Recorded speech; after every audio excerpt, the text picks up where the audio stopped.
Our message of today, I think, is the backbone of who a Christian is. Kwa sababu kama si ujumbe huu, sijui kama tungekuwa tumeketi hata hivi vile tumekaa kanisani. Si ndio? Because kama Yesu hangekufa, I'll be mixing. Nimeona tuko na mgeni from another country. I hope, sijui kama nasikia Kizungu. I'll try to mix Kiswahili and English. Sawa, mgeni wetu, welcome. You're most welcome. Yes.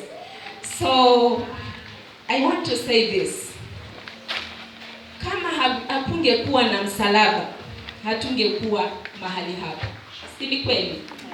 Kama Yesu hangekufa msalabani, kwa kweli kabisa hatungekuwa hapa vile tulivyo. But because of the mercies of God, because of the great mercies of God, God allowed us to be redeemed back to himself. And because of time, nitajaribu kukimbia. I'm not sure that I'll cover everything, but I pray that the Holy Spirit will enable me to cover that which he desires for you to hear today. Because it's the Holy Spirit who knows your need. Not I, but the Holy Spirit of God. Let's all go to Luke chapter 22, and I'll read from verse 39. Luke 22, verse 39. I'll be skipping. Takuwa naenda nikivuka kwa sababu ya muda. But to try and get the key things that I desire in my heart to echo to you. Now, the Bible tells us in Luke 22:39, Jesus went out as usual to the Mount of Olives, and as disciples followed him, on reaching the place, he said to them, "Pray that you will not fall into temptation." He withdrew about a stone's throw beyond them, knelt down and prayed, "Father, if you are willing, take this cup from me. Yet not my will, but your will be done." This is a very, very strong message. I've been trying to understand how Jesus was feeling. The Bible is telling us clearly. Na naomba katika ujumbe wangu nimeandika the price Jesus paid on the cross. Leo nataka turudi nyuma. Manake mara mingi huwa tunazungumza tunasema Jesus died on the cross, and it seems like just a simple thing. But is it really a simple thing? Kama naweza ita hivyo. Was it a simple process? Now we see here Jesus went with his disciples into the Mount of Olives, as it was his nature. Kwa sababu Yesu kila wakati alikuwa anapenda kukaa katika uwepo wa Mungu. Kila wakati alikuwa anaamka very early in the morning.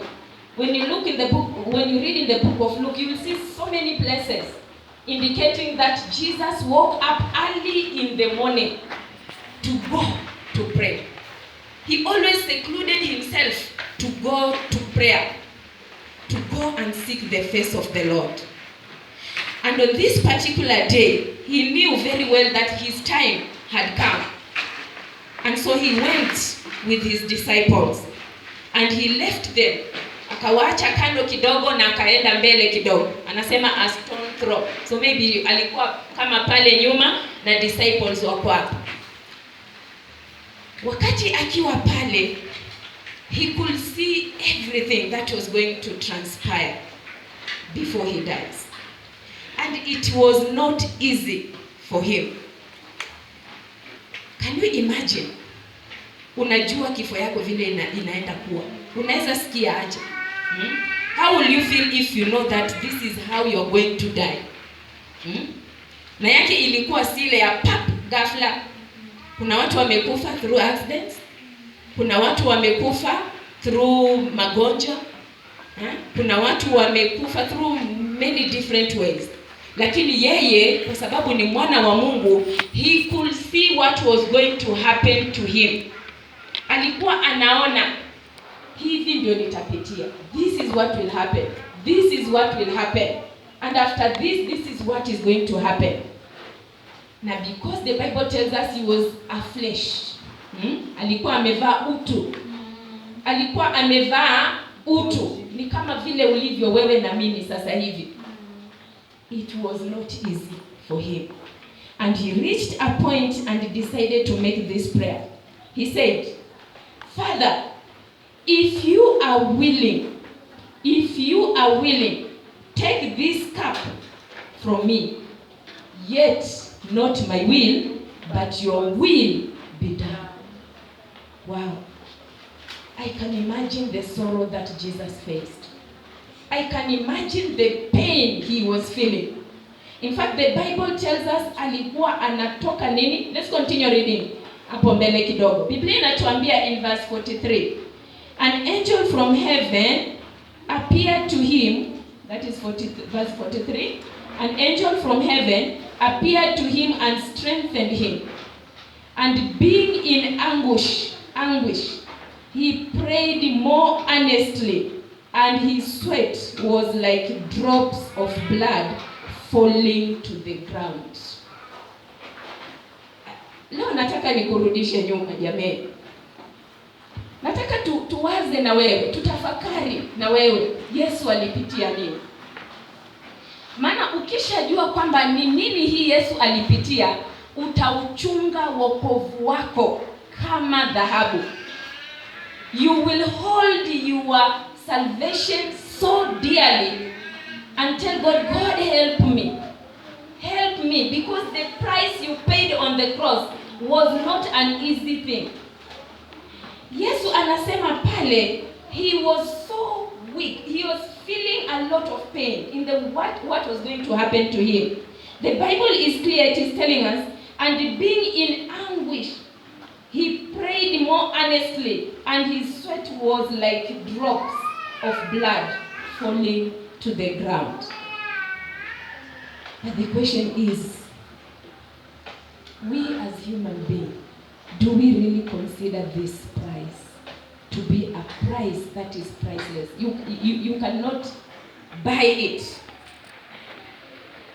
I feel sad when I go to places and I see people taking their salvation so lightly. Wokovu wako Mungu anataka uulinde vizuri sana. Uchukulie Mungu seriously. Because the price that Jesus paid on the cross was not an easy thing. Haikuwa rahisi kwake Yesu. Tukienda in the book of John chapter 18, we'll see the process how Jesus was taken. The Bible tells us, John 18 verse 2,